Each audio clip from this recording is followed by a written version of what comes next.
Hello, welcome back to Let's Play Star Trek Starfleet Academy as we continue with Cadet Forrester's career. So last time we made the surprising discovery that Faith Gage was the bomber in the lab and that she had set up both Sturck and Brady to take the fall for it. And after we found out she threatened to kill us, but fortunately Sulu was keeping a close eye on us and arrived with some Starfleet security to take her into custody before she could do that. Not for lack of trying, though. But we managed to duck out of the way. So today is a time for another mission from Chekov. So let us do Coalition. Good afternoon, cadets. Starfleet has detected an unexplained temporal phenomena in the Epsilon Lyra, Jovian, Neshrak, and Agra systems. You are to immediately proceed to the Epsilon Lyra system and investigate. If circumstances warrant, you are authorized to violate the Klingon Neutral Zone, but do not enter Klingon space without informing a starbase first. You'll be flying the USS Columbia. She's the first one of our new Excelsior-class ships, and she's named after one of mankind's earliest and most distinguished spacecraft. Do her proud, cadets. Captain's log, stardate 4732.7. We are en route to Epsilon Lyra to investigate an unexplained temporal phenomena. The possibility of Klingon involvement in this is very high. Starfleet suspects the phenomena was caused by the testing of a new Klingon weapon. Course laid in, Captain. All right, before we go, obviously we're going to check in our library computer. So let's try Epsilon Lyra first. Oh, wrong console there.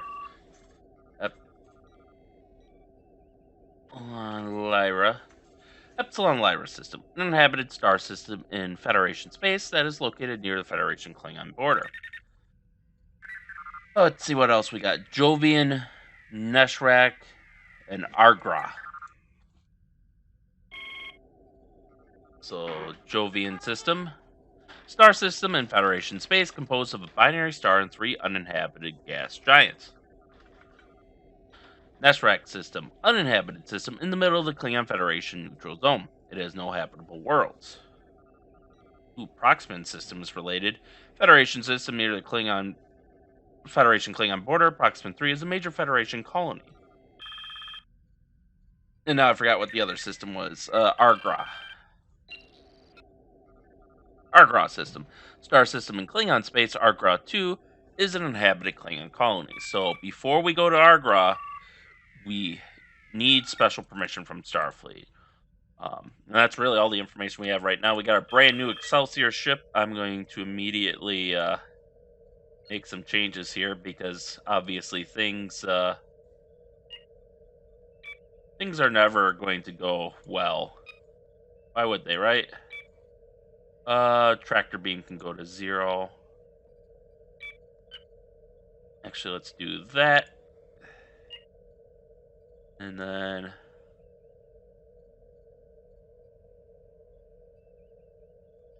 we'll put sensors on 0.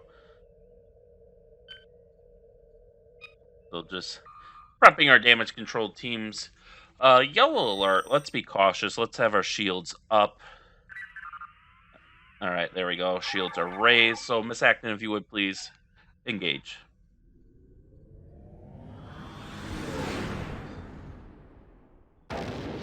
Entering Epsilon Lyra system. Scanners, Mr. Stark. This is a temporal fracture. Time within the globe shows an increased entropic signature. Space-time within the globe is older than the space outside the globe. The fracture is encased in an energy field rated at 5.8 terajoules. Contact with that energy field would destroy us. I have also read a faint subspace signal. We should approach the globe and attempt to use our short-range sensors to amplify it. All right, 20% impulse power. Core and launch a probe. Did we launch a probe? No, we didn't. That's fine. We'll do it from Sturrock Station. Probe launched at current target. Except you didn't, because my photon count is still 200. Excuse me. Anyways,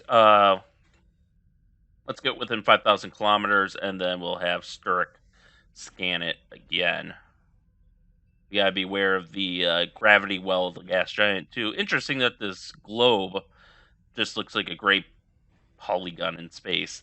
All right, Sturek, scanners. I'm reading an extremely faint subspace message from the globe. This is Commander John Tarkington of the Coalition Starship Renown. We and the Klingon starship Duk'Ret have been attacked by a new Magellan weapon. We require immediate assistance. In 12 days, our causal drive will overload and we will be destroyed. Is this message being received? Is there anyone out there to receive it? Sorry, Captain. It's a miracle we even received that transmission. There is no record of a Federation vessel called the Renown, or a Klingon ship named the Duk'Ret. Captain, the time code on that message indicates that it came from the year 2504. But that's 200 years from now. There is obviously a weakness in the stasis field. If we were to scan more of these temporal globes, we might find a way to free the Renown and the Duk'Ret. Course laid in, Captain. All right. Miss Acton, if you would, please. Let's go to the next system.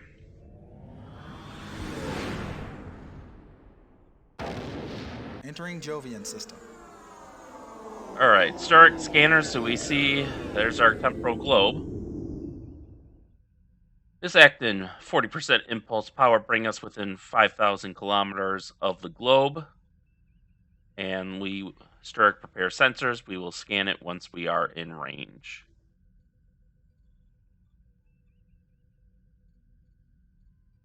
And again, it curiously looks like a polygon instead of a actual globe. Honestly, the reason for that is probably they just didn't have time to finish the acid. Captain, a Romulan bird of prey is decloaking.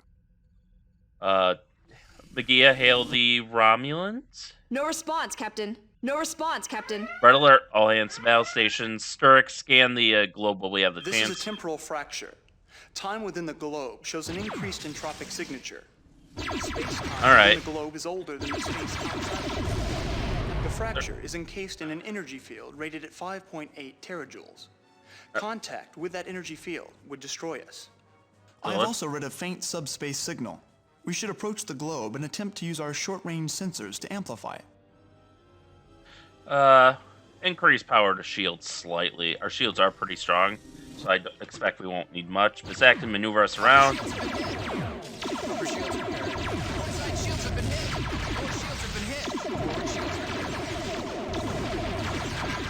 Shields are all right. critical, sir. Forward shields have been hit. Ow. Shield system is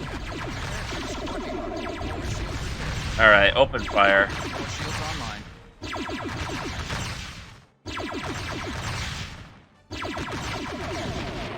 Hail the Romulan. No response, Captain. All right, disabling phasers since it seems like they're stuck. Sturek, you've got nothing.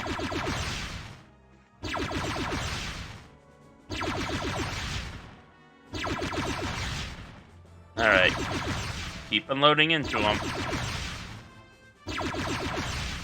We are making progress. I did just see part of their hull turn yellow there. Forward shields are critical, sir. I see they decided to explode rather than surrender, as Forward typical. shields repaired. Let's get a team on life support since that's down. Otherwise, it seems like our biggest problem is shields. All right, stand down, yellow alert. Let's free up some power for damage Life control. support system online. All right. And, all right, 30% impulse power, Miss Acton. Bring us close to the globe. Be wary. The weapon's fire might have destabilized it, and I don't want to get caught in it. Forward shields repaired. Yeah, it's just more of a shard than a globe. Alright, does this show our shields? No, it doesn't show the individual strength. They're generally looking pretty strong. We just gotta be wary about bleed through. Sturek, scan it. I'm receiving a second message from the globe. Mr. Targets, increase power to communications. We must make contact with whatever ship we're sensing. Maybe they can get the data on this new weapon back to the War Council. They have to be alerted that the fleet is on its way. The transmission broke up again. Captain, I will be able to locate the source of the temporal disruption, but I will need a third reading to triangulate. Course laid in, Captain. Agia, hail Hailing Starbase. frequency open. Starfleet, we've received a distress signal from a ship from the future. They claim to have important information on which the fate of humanity depends. Do whatever you can to save the ship short of entering Klingon space. Starfleet out. Alright. Miss Acton, warp us to the Federation Klingon Neutral Zone. Maintain yellow alert, as the Klingons will no doubt view that as a provocation. Engage, Miss Acton.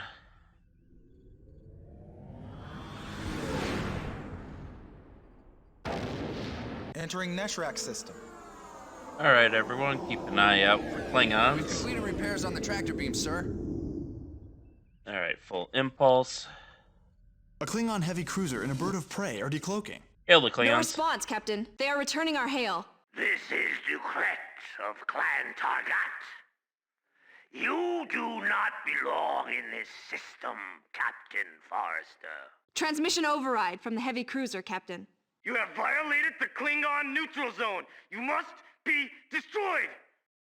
And you... Wait! We can explain our presence here! And you are also in violation of the neutral zone. By your own logic, shouldn't you be destroyed too? We are answering a distress signal from a human and a Klingon vessel that is trapped in the phenomena.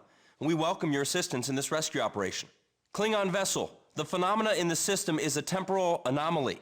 A human and a Klingon vessel, two members of a future coalition, are trapped in the anomaly and need our assistance to escape. We are answering a distress signal from a human and a Klingon vessel that is trapped in the phenomena. We welcome your assistance in this rescue operation. Do you take me for a fool? Klingons would die rather than receive assistance from the Federation. The Klingon ships are moving into attack formation. Alright, I guess we aren't The Klingon ships are avoiding moving this into fight. attack formation. Upper shields repaired. Alright. Lay into the heavy cruiser. We are being jammed by the Klingon heavy cruiser, sir. Yeah, because he's jamming our transmission with Duk'Ret. That shield system is damaged, Captain. Hail Duk'Ret. We surrender, Captain. I really wish we could have avoided this fight.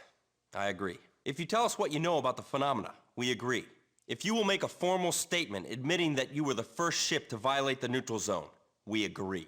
I reject your surrender. Prepare to die an honorable death. I really wish we could have avoided this fight. I agree. If you want to examine the phenomena, Captain, do so quickly and leave. Alright, stand down, yellow alert. Lower shields Alright, online. thankfully Duk'Ret was here so we could see This is reason. a temporal fracture. Time within the globe shows an increased entropic signature. Space-time within the globe is older than the space outside the globe. The fracture is encased in an energy field rated at 5.8 terajoules. Contact with that energy field would destroy us. I have also read a faint subspace signal. We should approach the globe and attempt to use our short-range sensors to amplify it. Alright, Mr. Sturck, scan the globe with short-range sensors. I'm receiving another message from the globe. Our science officer has determined that our message is being temporally displaced. We can still use your help. This fracture has created a subspace weakness somewhere in your sector. A massive energy discharge, like a hadron torpedo, at the precise point of subspace weakness will collapse the stasis bubble and break us free. The transmission broke up again. I have calculated the point of subspace weakness. It is in the Debron's mask system, in the Klingon Neutral Zone. Does anyone know where we can find a hadron torpedo? Course laid in, Captain. Hail Duk'Ret.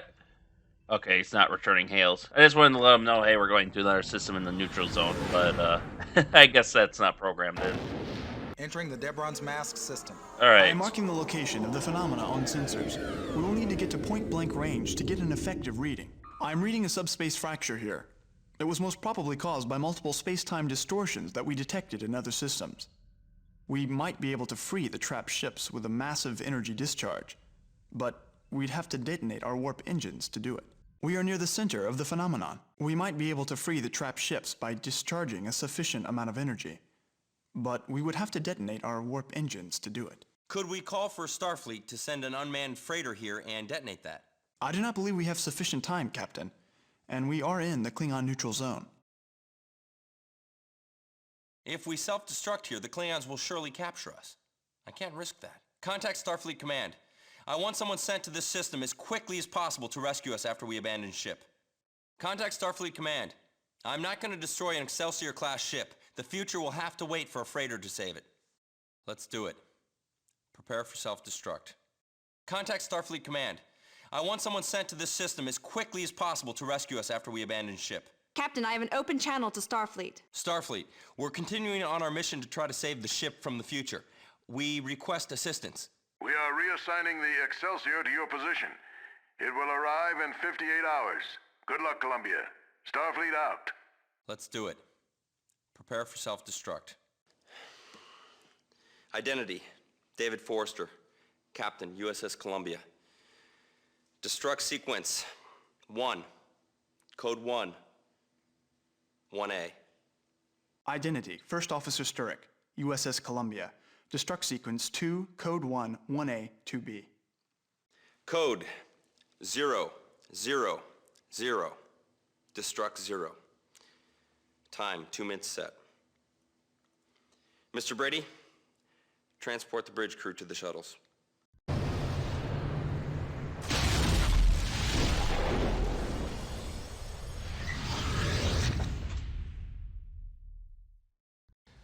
Excellent, Cadet. Your score and performance on this scenario were well above average. All right, so I think that scenario went pretty well. Sometimes, I think sometimes the message with the Klingon bird of prey won't trigger, but I think we did as well as we could. I think a few things weren't implemented, so actually, I'm going to go back in there. Also because I forgot to read something. Captain's log. Course laid in, Captain. So the Mahedra, or was it? Was it Adrian? No. Oh, what was it called? It was damn it. All right, I gotta look it up. I know where I can find it at least. So there is that. But that last star system, it wasn't the one they told us not to go to. It was a different one. Which leads me to believe that this was originally intended to be a longer mission. And that you were supposed to deal with the Klingons more. Possibly, telling Duk'Ret what you were supposed to be doing. That you were going to that second system.